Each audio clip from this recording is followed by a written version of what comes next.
안녕하세요. 오늘은 예레미야 17장 7절에서 8절에 걸쳐 있는 말씀을 보겠습니다.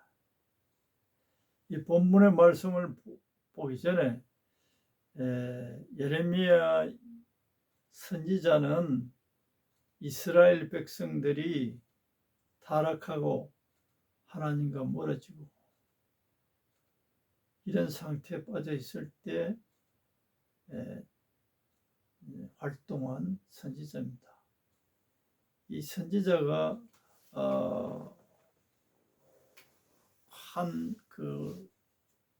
말씀들은 거의 그 당시 이스라엘 백성들의 죄악을 지적하고 돌이킬 것을 촉구하는 말씀들입니다. 그런데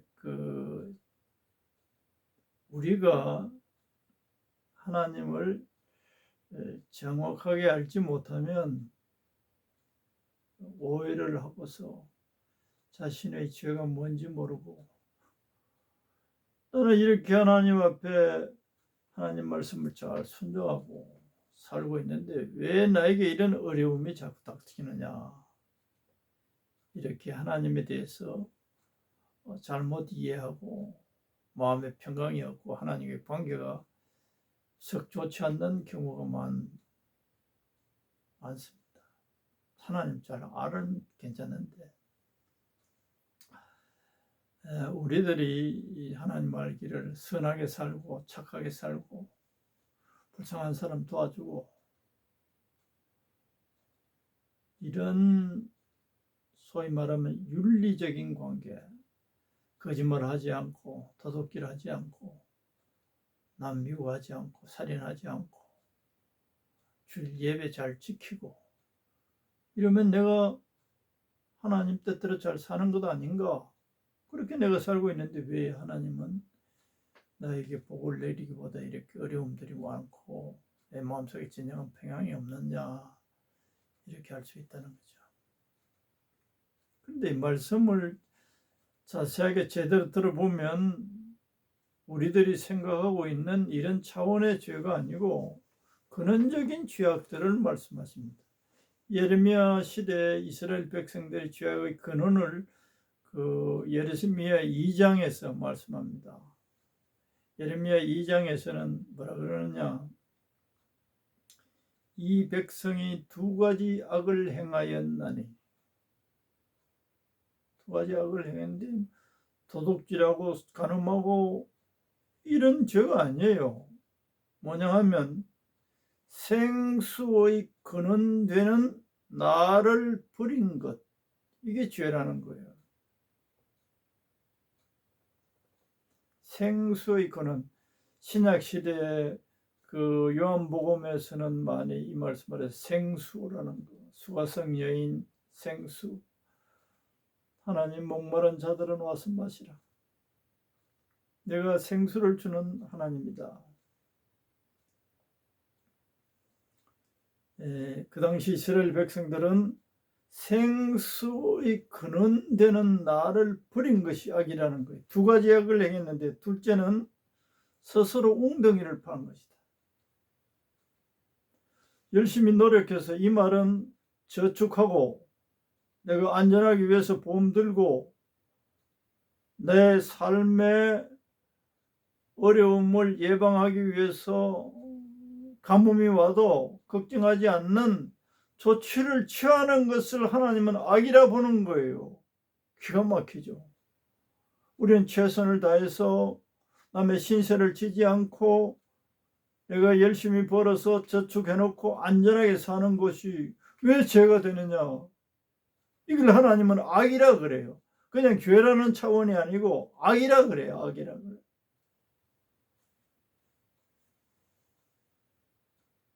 스스로 웅덩이를 파서 거기다 물을 저축한단 말이에요. 가뭄이 와도 물 걱정 없이 살 수 있는 조치를 취하는 거예요. 이걸 악이라 그래요. 왜 내가 약간 먼저 설명을 드리면 왜 이게 악이 되느냐?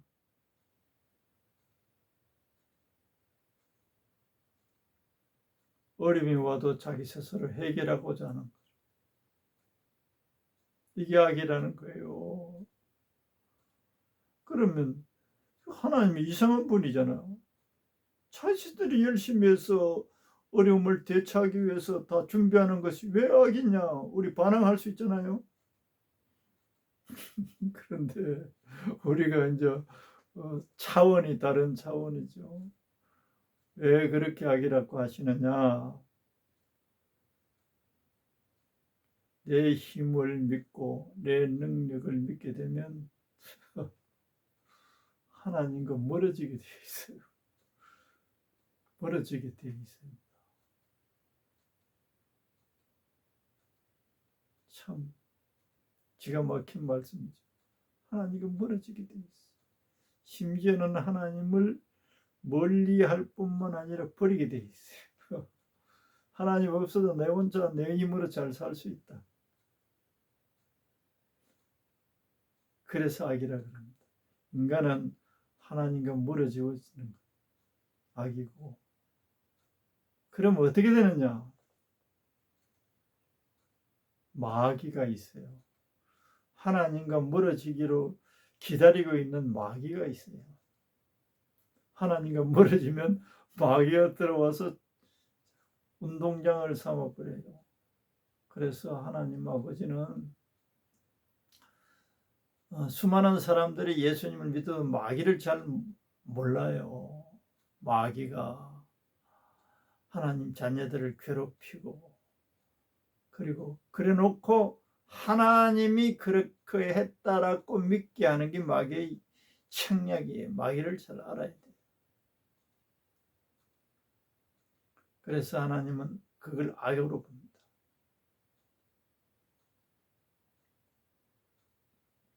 하나님과 멀어지는 것, 스스로 살고자 하는 것, 이게 악입니다.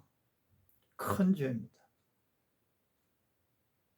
그 현상 자체는 괜찮은데 그것들이 하나님과 멀어지게 하는, 하나님을 경외하는 마음이 사라집니다.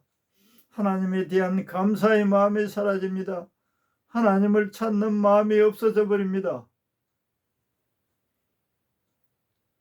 지존자, 사탄이 에덴 동산에서 하와 아담을 어떻게 했죠?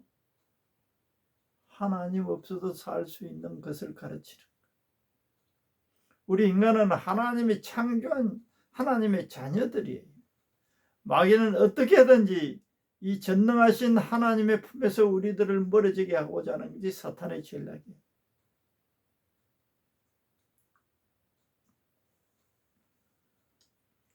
그래서 악이라는 것을 잘 알아야 돼요. 악은 하나님과 멀어지기, 하나님과 멀어지게 하는, 부자 되고 내가 저축해놓고 이렇게 사는 게 하나님께 생시지대 되지 않고 하나님께 맨날 구하지 않고 사는 게 얼마나 좋아. 이 세상에서는 그래요. 부모와 독립해서 부모의 신세를 안 지고 자기 부부가 살림을 일궈서 부유하게 사는 게 얼마나 좋은 건지 몰라요. 인간 세상에서는 그렇게 되어 있어요. 그런데 하나님 아버지께서는 이렇게 되면 너희들은 마귀에게 넘어가게 돼 있다.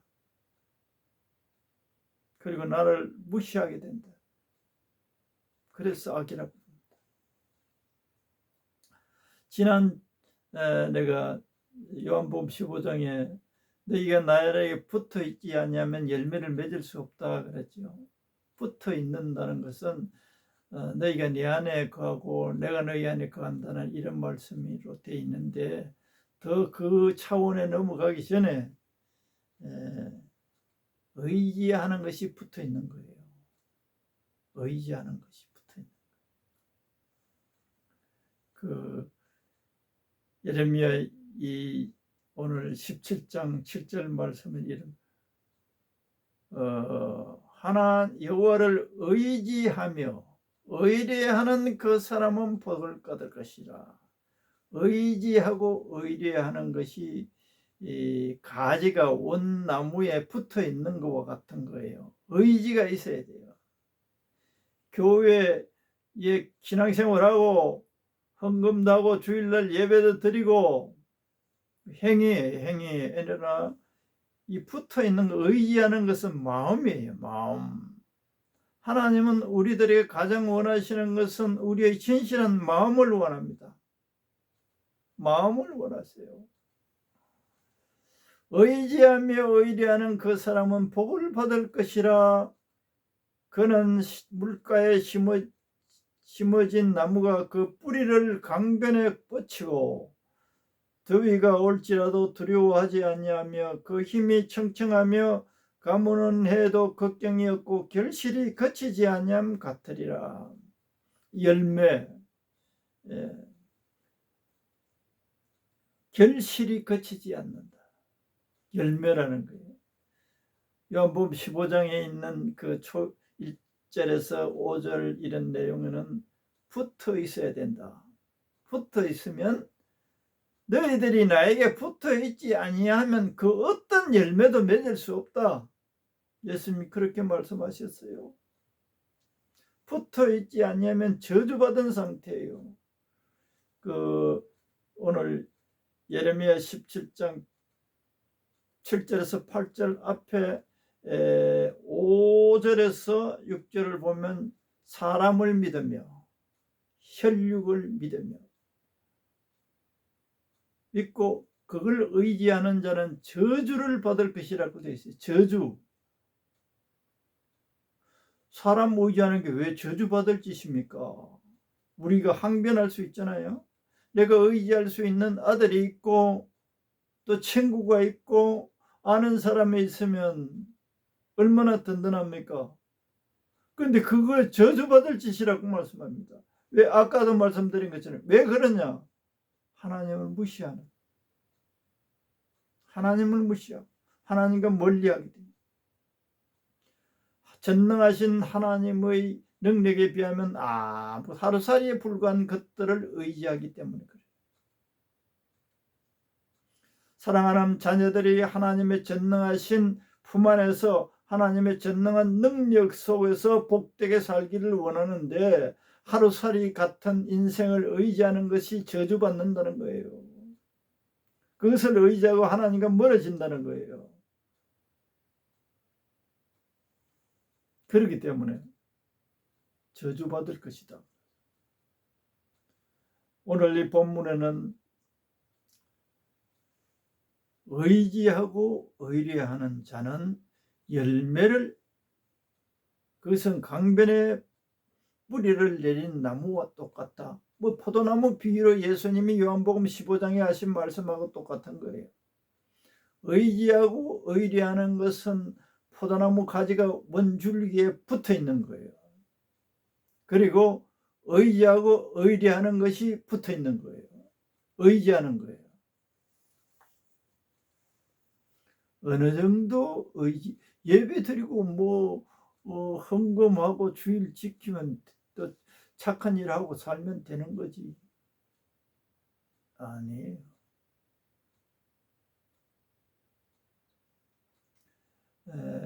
왜 의지해야 하며 우리 존재가 의지할 수밖에 없는, 하나님의 눈에서는 의지할 수밖에 없는 연약한 존재야.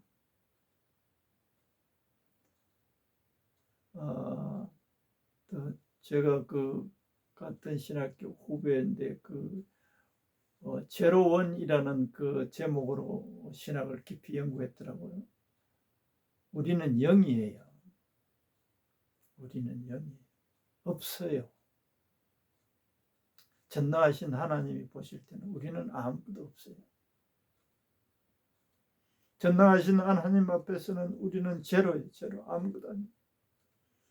그래서 요한복음 15장에 나를 떠나서는 너희는 아무것도 할 수 없다. 아예 제로인 거예요. 그리고 스가랴서가 그랬죠. 스가랴서 4장 6절에 보면 이는 힘으로도 안 되고 능으로도 안 된다.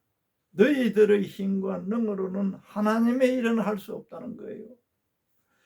우리 자신에 대한 절망을 해야 돼. 나는 영이다. 아무것도 제대로 할 수 있는 것은 아무것도 없다.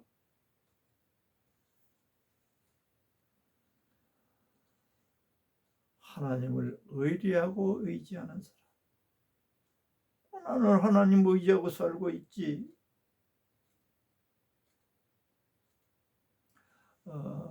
영국, 내가 자주 언급했는데 영국 위글 스위스라는 목사님은 30분 이상 기도 안 하고 지나가는 시간이 없다. 입에 달아놓은 마음으로 늘 주님을 의지하는 것. 그러니까 그분에게는 하나님의 능력이 얼마나 차고 넘치는지 죽은 사람을 10사람 가까이 살리고 수많은 기적을 행했어요. 자기가 한 게 하나도 없어. 끊임없이 주님을 의지하고 끊임없이 주님을 의지해야 돼요. 마음속에 6일 동안은 그냥 온갖 세상의 것들과 염려하고 근심하고 살다가 주일을 한번 예배드리고 생각하고 찬양하고 그런 상태는 하나님을 별로 의지하지 않는 상태. 마음속에서 수시로 주님을 사랑한다고 고백하고 주님, 저는 아무것도 할 수 없어요. 주님 도와주세요. 라고 의지해야 된다. 수시로 멍하고 다른 생각하고 텔레비 앞에서는 1시간, 2시간 슬쩍 보내고 다른 일들로는 막 마음을 거기다 쏟아버리는 안 돼요. 수시로 주님을 부르고 그분이 멀리 안 계시고 내 안에 계세요. 일방적이 아니고 주님을 사랑하고 주님을 감사하면 마음으로 하면 마음에 이게 느껴져요. 살아계심을 알게 해줘요. 그리고 알게 할 뿐만 아니라 하나님의 평강이 내 마음을 주장하게 되어 있어요. 하나님의 평강과 하나님의 사랑하심을 내가 내 마음으로 느낄 수 있어요. 주님을 늘 의지할 때. 그러면서 주님이 내 안에서 하나님의 사람으로 열매 맺을 수 있는 능력을 공급하십니다. 의지할 때. 여기는 가뭄이 와도 걱정하지 않게 됩니다. 어려움이 와도 전능하신 하나님과 내가 연결되어 있기 때문에 그 믿음이 다 이길 수 있게 만들어요.